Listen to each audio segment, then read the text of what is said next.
নমস্কার, আমাদের সমস্ত দর্শক বন্ধুদের জানাই আন্তরিক শুভেচ্ছা। আজকে আবার একটি নতুন পর্ব নিয়ে এসেছি।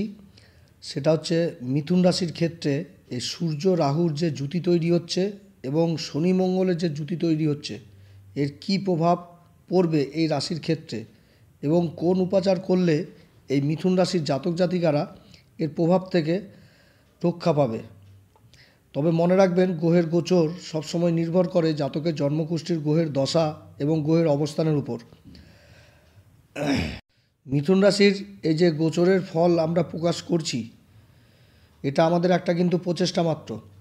ভিডিওটি শুরু করার আগেই বলি, যদি আমাদের এই পরামর্শ সত্যি কার্যকরী মনে হয় আপনাদের কাছে, তাহলে আমাদের এই চ্যানেলটিকে অবশ্যই সাবস্ক্রাইব করবেন এবং পাশে থাকা বেল আইকনটি প্রেস করবেন। তাতে আমাদের সমস্ত ভিডিও সহজে আপনাদের কাছে পৌঁছে যাবে।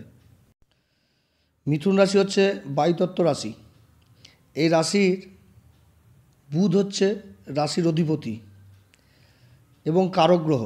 তার সাথে শুক্র আর শনি এই রাশির ক্ষেত্রেও কিন্তু কারক গ্রহ। কিন্তু সবথেকে মজার ব্যাপার হচ্ছে যে রাশি বায়ুতত্ত্ব, পঞ্চম ঘর যেটা তৈরি হচ্ছে সেটা তুলা রাশি, সেটাও বায়ুতত্ত্ব।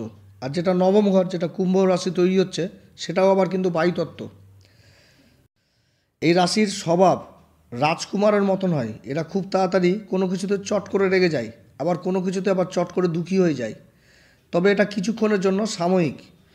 কিন্তু ক্রোধ যেরকম তাড়াতাড়ি চলে আসে, আবার দুঃখ এদের খুব তাড়াতাড়ি চলে আসে, মানে এরকমই হয় আর কি। কেন্দ্রের দুটি ঘরের অধিপতি, সুখের ঘর এবং রাশির অধিপতি বুধ যখন এই দুটি ঘরের মধ্যে একটি ঘরের মধ্যে বসবে, তখন কিন্তু ভদ্র নামক মহাপঞ্চপুরুষ মহাযোগ তৈরি করে। এদের স্বভাব একদম বালকের মতন হয়। বালকের স্বভাব কেমন হয়, যে একটা খেলনা দেওয়া হলো, সেই খেলনা কয়েকদিন চললো, চলার পর ওটাতে মন ভরে গেল, ভরে আবার নতুন খেলনার প্রয়োজন হয়। সেরকম কিন্তু এই মিথুন রাশির মন, যে কোনো কিছু একটা করছে, সেটাতে মন ভরে গেল, আবার এটা চেঞ্জ করার জন্য অন্য একটা জিনিস চাই, এরকম এই রাশির স্বভাব হয়। এই রাশির জাতক জাতিকারা অন্য রাশির তুলনায় বেশি সুখ জিনিসটাকে বেশি পছন্দ করে। কারণ এই রাশির পঞ্চম ঘরে শুক্রদেবের অবস্থান তুলা রাশি, আর দ্বাদশপতি হচ্ছে যেটা হচ্ছে বৃষ রাশি, শুক্রই প্রধান। তো যার জন্য এরা কিন্তু সুখের জন্য যথেষ্ট ব্যয় করে এই জাতক জাতিকারা। এই গোচরের ফলাফল চন্দ্র রাশি অনুসারে মিথুন রাশির জাতক জাতিকারা দেখবেন। সূর্যদেব রাশি পরিবর্তন করছে 14ই মার্চ 2024। রাশি পরিবর্তন করে দশম ঘর থেকে প্রবেশ করবে মীন রাশি, জলতত্ত্বের রাশি। এখানটাতে সূর্যের সাথে রাহুর জুতি তৈরি হবে। এই জুতির প্রভাব 13ই এপ্রিল পর্যন্ত থাকবে। অপরদিকে বুধ রাশি পরিবর্তন করে 7ই মার্চ রাশি পরিবর্তন করে কর্মের ঘরে প্রবেশ করবে, যেটা হচ্ছে মীন রাশি। মীন রাশিতে আবার বুধ নিজে কিন্তু নিচস্থ হয়ে যায়।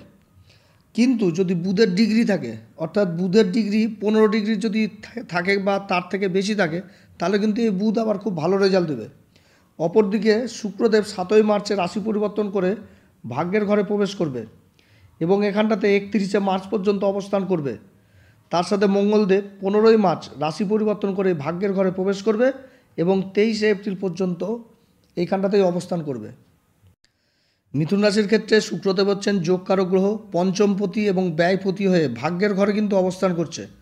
মঙ্গলদেব মিথুন রাশির ক্ষেত্রে ষষ্ঠ ঘর এবং লাভ ঘরের অধিপতি হয়ে ভাগ্যের ঘরে অবস্থান করছে। রাহুর অবস্থান দশম ঘরেই থাকছে। সূর্য এবং রাহু পরস্পর কিন্তু শত্রু, কিন্তু দশম ঘরে এই সূর্যের অবস্থান এবং রাহুর অবস্থান দুজনেই কিন্তু কারক এই দশম ঘরে। অতএব দশম ঘরে যে এই যে জুতিটা তৈরি হয়েছে সূর্য এবং রাহুর, এটা কিন্তু কিছু ক্ষেত্রে যেরকম ভালো, সেরকম আবার কিছুটা ক্ষেত্রে আবার খারাপ হবে। সমাজে মান প্রতিষ্ঠান সব কিছু দিবে, কারণ 26 তারিখ পর্যন্ত বুধদেব এই ঘরে অবস্থান করছে।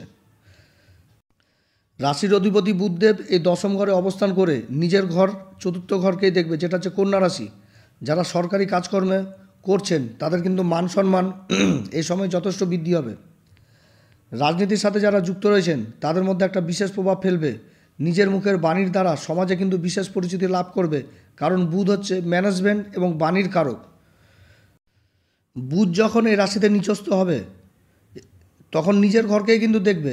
বুধ যখন গুরুর নক্ষত্রে থাকবে 9 তারিখ পর্যন্ত, তারিখের পর থেকে 16 তারিখ পর্যন্ত আবার বুধ হচ্ছে শনির নক্ষত্রে থাকবে এবং তারপরে কিন্তু নিজের নক্ষত্র রেবতীতেই আসবে। আর রেবতীতে কিন্তু বসে আছে এখন রাহুদেব। অতএব এই সময়কাল মিথুন রাশির জাতক জাতিকাদের জন্য যথেষ্ট ভালো হবে। কিছু ক্ষেত্রে খারাপ হবে, যেমন মায়ের সাথে মতবিরোধ হবে, পিতার সাথে মতবিরোধ হওয়ার সম্ভাবনা রয়েছে, পিতার শারীরিক অবস্থার অবনতি হবে। কর্মক্ষেত্রে বসের সাথে মনোমালিন্য হওয়ারও সম্ভব রয়েছে, কিন্তু কর্ম আপনার থেমে থাকবে না, কর্ম কিন্তু আপনার এগিয়ে যাবে সব সময়, মানে এই সময়কালে। 15ই মার্চ মঙ্গলদেব আবার রাশি পরিবর্তন করে প্রবেশ করছে নবম ঘরে, কুম্ভ রাশিতে। লাভের ঘরের অধিপতি হয়ে এই ভাগ্যের ঘরে অবস্থান মিথুন রাশির জাতক জাতিকাদের যথেষ্ট ভালো হবে, কারণ মিথুন রাশির ক্ষেত্রে ন্যায়ের দেবতা শনিদেব যোগকারক গ্রহ এবং শনিদেব তার এই ত্রিকোণের রাশি কুম্ভ রাশিতে অবস্থান করছে। এবং অপর এক যোগকারক গ্রহ হচ্ছে শুক্রদেব, পঞ্চম ঘর এবং দ্বাদশ ঘরের অধিপতি হয়ে এই ভাগ্যের ঘরেই কিন্তু অবস্থান করছে 7ই মার্চ থেকে 31শে মার্চ পর্যন্ত। অতএব মঙ্গলের অবস্থান, শনির অবস্থান এবং শুক্রের অবস্থান, ভাগ্যের ঘরে 3টি গ্রহের অবস্থান মিথুন রাশির জাতক জাতিকাদের সব দিক থেকে ভালো হবে। অপরদিকে লাভের ঘরের যেটা মেষ রাশি, সেখানটাতে বসে রয়েছে কে? স্বয়ং গুরুদেব।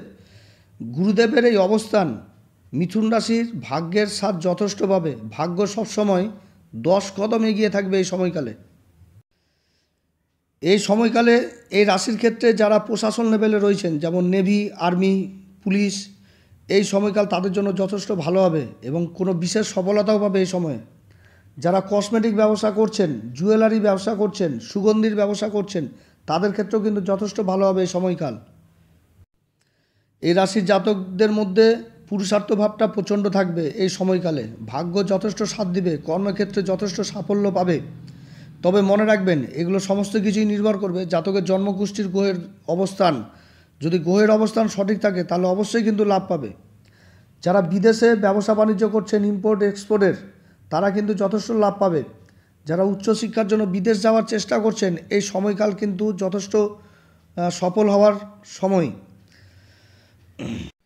এই সময়কালে শত্রুরা আপনার থেকে 10 হাত দূরে থাকবে, আপনার সামনে দাঁড়ানোর মতন ক্ষমতা থাকবে না। অর্থের অভাবে যদি কোনো কাজ আটকে থাকে, তার সমস্যার সমাধান হবে এই সময়ে।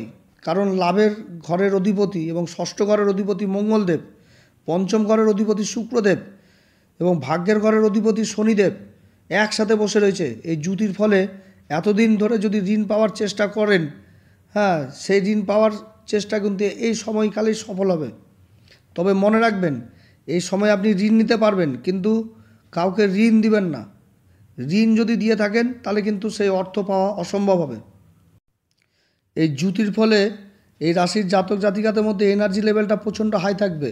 এরা সমাজে এমন কিছু কোনো কাজ করবে যে কেউ বিশ্বাসই করতে পারবে না এই কাজটা তার দ্বারা সম্ভব। যে কেউ ভাবতেও পারবে না যে এই ব্যক্তির দ্বারা এমন কাজ হতে পারে, যার ফলে সমাজে কিন্তু মান সম্মান বৃদ্ধি অবশ্যই পাবে। যারা ভূমি সংক্রান্ত কাজে জড়িত রয়েছেন, সিভিল ইঞ্জিনিয়ারিং পোস্টে রয়েছেন, যারা কয়লার কাজে যুক্ত রয়েছেন, যারা চামড়ার কাজে যুক্ত রয়েছেন, তাদের জন্য এই জুতির প্রভাবে যথেষ্ট লাভ আসবে। তবে মনে রাখবেন, এই জুতির প্রভাবে কিন্তু আবার ক্রোধ, অহংকার বোধ, একটুতেই অধৈর্য হয়ে যাওয়া, এই সমস্ত কিন্তু অবশ্যই হবে। অতএব যেটা করবেন খুব সাবধানে চিন্তা ভাবনা করেই করবেন, কারণ শনি মঙ্গলের যে জুতি রয়েছে, এই জুতিতে কিন্তু মনের মধ্যে জেদ জিনিসটা প্রচণ্ড আসবে। মিথুন রাশির জাতক জাতিকারা কোন প্রতিকার করবে এই সময়কালে, সেই ব্যাপারে এবার কিছু বলবো। যেহেতু দশম ঘরে গ্রহণযোগ, রাহু এবং সূর্যের জুতি, তাই বলবো যখন বাইরে যাতায়াত করবেন তখন কিন্তু মাথা ঢেকে যাতায়াত করবেন, অর্থাৎ টুপি ব্যবহার করবেন। যেরকম গাড়ি চালানোর সময় হেলমেট ব্যবহার করেন, সেরকম রাস্তা চলাচল যখন করবেন, বাইরে যখন বেরোবেন, তখন কিন্তু মাথায় টুপি ব্যবহার করবেন।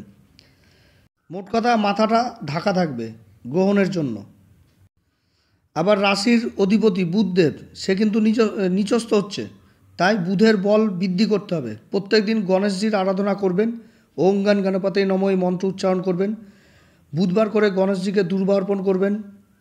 তার সাথে ভাগ্যের ঘরে শনি মঙ্গলের জুতি রয়েছে এবং দশম ঘরে গ্রহণযোগ রয়েছে, তো এর সমতা বজায় রাখার জন্য হনুমান চল্লিশা অবশ্যই পাঠ করবেন। হনুমান চল্লিশা পাঠ করার আগে শ্রীরাম সীতার প্রণাম মন্ত্র অবশ্যই কিন্তু করবেন। আমি কিন্তু প্রত্যেকটা ভিডিওতে শ্রী রাম সীতার প্রণাম মন্ত্র বলি। শ্রী রাম সীতার প্রণাম মন্ত্রটি হচ্ছে এইরূপ: রামায় রামচন্দ্রায় রামভদ্রায় বেধসে রঘুনাথায় নাথায় সীতা পতে নম, দক্ষিণে লক্ষণ ধন্বী বামত জানকী শুভ্রা পুরত মারতী যশোত্তম নমামি রঘুত্তম। হে রামঙ্গ পুরুষোত্তম জানকীর প্রতি, হে কেশব নরহরি অযোধ্যার প্রতি, গোবিন্দ গুরুদ্ধ চৈদিন বন্ধু গুণনদী দামোদর করুণার সিন্ধু, হে মাধব শ্রীধর ঋষিকেশ জগন্নাথ, হে কৃষ্ণাঙ্গ কমলপতি, হে দারুকীনাথ, সীতাপতি রঘুপতি শ্রীপতি যদুপতি বৈকুণ্ঠাধিপতি, ও হে গোলকের পতি তিলকের পতি লক্ষ্মীপতি ভগবান, এ সংকটে প্রভু মোরে করো ত্রাণ। জয় সীতারাম, জয় সীতারাম, জয় সীতারাম। এই মন্ত্র পাঠ করার পর তারপর কিন্তু চালিসা পাঠ করবেন। আপনাদের যতবার ইচ্ছা, একবারও করতে পারেন, 3 বারও করতে পারেন, 7 বারও করতে পারেন। অতএব প্রিয় দর্শক বন্ধুরা, আজকে এতটুকুই। আমি ঈশ্বরের কাছে প্রার্থনা করি যেন এই জ্যোতির খুব ভালো ফল এই মিথুন রাশির জাতক জাতিকারা যেন পায়। যদি আমার এই পরামর্শ আপনাদের কাছে সত্যি কার্যকরী মনে হয়, তাহলে আমার এই চ্যানেলটিকে অবশ্যই সাবস্ক্রাইব করবেন। নমস্কার, ধন্যবাদ।